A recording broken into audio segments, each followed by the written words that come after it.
Thank you all for the great stories, and it's just wonderful, to be here in the presence of so many hardworking businesses in America, especially at a time when not only we're facing an economic downturn, but the news that we watch or that we read is just how it has been difficult to get this economy growing. But we all know, at least the members who sit on this committee, that you hold the key to success, and how can we get this economy growing again by creating jobs. I would like to make a question and have all the members of the panel answer it. What do you think is the single biggest challenge facing small businesses today, and how should it be addressed? And we could start with Mr. Bacon. I think that from my perspective, one of the biggest challenges is consumer confidence. And I think it is important for the federal government and the media to convey the good news and the work that many of the panelists are doing here today, and the success stories, that there are segments and sectors of the American economy that are growing. There is good news. And I think that if that can permeate down to consumers and increase consumer confidence, I think we'll all be better off. Yeah, Mr. Reister. I would agree that the media is just cannibalized what business is doing right now, and the negativity that they're thriving on continually just depresses the people who have funds to buy, to produce new products, to purchase homes, to improve their homes. That's one of the biggest challenges we face, and there were a few things in the stimulus package that address that, but not in a manner that I would have seen or believed truly are going to strive to grow the economy. And so that would help if we could get more money into the hands of small business owners and allow them to feed from the bottom up, not from the top down. Mm. In our particular case, since I speak from the aspect of doing business with the government, a couple of things are happening, and that is, in my area, we do not bid in the small business area. I always have to go up against the big guys, unrestricted. We are seeing profit margins and bids coming in at what we consider to be crazy prices. They're absolutely doing the keep the door open. Well, the big guys can bid that low. It's very difficult for us to be competitive because that would put me in the hole. So you take that, and then you take a look at every year, I call it the grovel to the bank.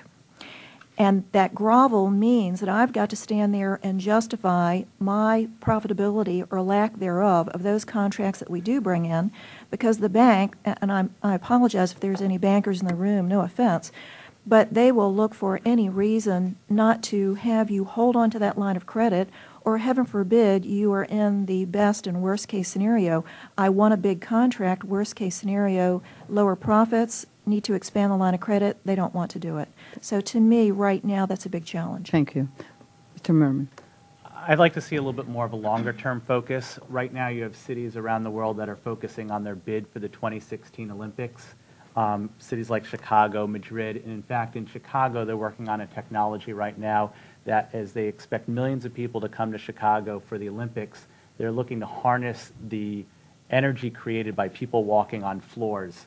And it's not so much the floor and the energy that they're going to create that's going to not, that the Olympics will not have to rely on outside sources of energy. They're going to create all their own energy from the technologies that they're using, but they're focusing on something that's not going to happen it's still 7 years out. And I think that we have this preoccupation in the United States that we need to have something by this afternoon or by tomorrow.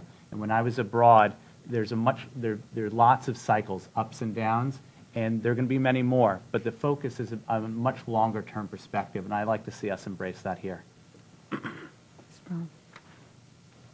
I believe our biggest challenge is actually related to a skilled workforce.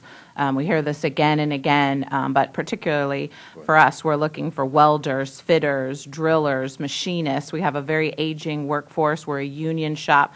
Very blessed to have many of our guys 40, 50 years with us. It's been an incredible run, but they're getting older and they're getting tired, and we don't have the folks coming in behind because things like industrial arts have left our high schools for some folks that never even experienced welding or fitting or some of these jobs of your hands. And we actually don't have much trouble finding, funnily enough, the engineers and the project managers and the professionals. But if we can't continue to have a skilled workforce, which earn way better than family wage jobs, healthcare taken care of, all sorts of other great things, I think that is going to be a problem for us in the future. Yes, Mr. Person. Well, two things. One is I think getting the speaking positively about the economy from a leadership standpoint, from the presidential as well as the congressional level, is really important. So I don't disagree with what I heard Mr. Bacon say. But secondly, I think I hear recurrent concerns about the escalation in healthcare costs, and small business owners are not advocating any particular solution to that, but they do believe that it is has the potential to undo a lot of the profitability of some of their companies. Just as a follow-on to what he said, as an employer, we want to provide very, very good health care to our employees. The challenge is we don't have any control over the costs of it, and it just goes up and up and up, and you just don't know what to do sometimes, Getting control of that would help a lot of small businesses, I think. I guess we're working on that. Ms. McLean. I didn't intend to complain. I'm so honored, and so excited just to be here. But since you've asked, I'm right. All right. Yeah. The real problem that we face is bonding. Now, we have perfect credit. My husband and I have been married 44 years. There's not a thing in the world wrong with us or what we're doing. But our bonding company wants us to leave all the profit in the company, not to take anything out ourselves. We leave it in the company. We pay 38% taxes. Okay, then we take it out. We've got to pay 51% taxes. We pay 30% federal, 5% state, 7.65% for Social Security and Medicare. Then we have to match that 7.65 as the employer. So that is 51%. Well, I can't make them understand that that is not logical. You can't pay 38 and then 51 and work for 11%. I mean, I don't really know what the answer is, but our problem has been bonding. And like the lady down there said, we have to compete with the larger companies, and we have to have large bonding in order to do this. Thank you. That's really been our struggle, is bonding. Okay, I hear you. Dr. Puchansky. Thank you. We have similar issues, but I think for a smaller high-tech manufacturing and development company, probably the most important for us is getting capital equipment, facilities, and then keeping highly compensated and skilled employees.